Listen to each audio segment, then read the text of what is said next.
देखें, एक करप्ट आदमी, दुनिया में साबित किया हुआ करप्ट आदमी आसिफ जरदारी, दुनिया में उसके ऊपर लिखा हुआ कि मिस्टर 10%, मजमून लिखे हुए हैं, फिल्में बनी हुई हैं उसके ऊपर।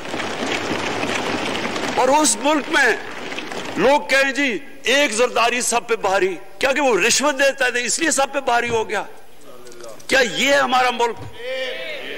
दूसरी तरफ देखें, दूसरी तरफ यहां बैठे हुए हमारा लीडर नवाज शरीफ, और नवाज शरीफ एक डाकू, मुल्क को 30 साल से लूट के मुल्क से बाहर भागा हुआ है, झूठ बोल के बाहर भागा हुआ है। सारे मुल्क के सामने हमें कैबिनेट में हमने 6 घंटे में बताया जी उसको ये भी बीमारी है, उसको ये भी बीमारी है, उसको ये भी बीमारी है, वो शायद वो जहाज पे भी ना चढ़ सके, वो शायद मर जाएगा।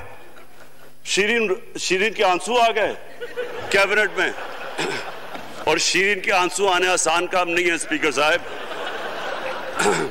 तो हमने उसको वहां, जैसे वो जहाज पे चढ़ सी वहां गया, वो एकदम ही तब्दील, और आज वहां जाके तकरीरें कर रहा है, वहां बैठ के स्कीमें कर रहा है, वहां बैठ के प्लानिंग करके जी उसे इतना पैसा दो, उधर इधर पैसा खिलाओ।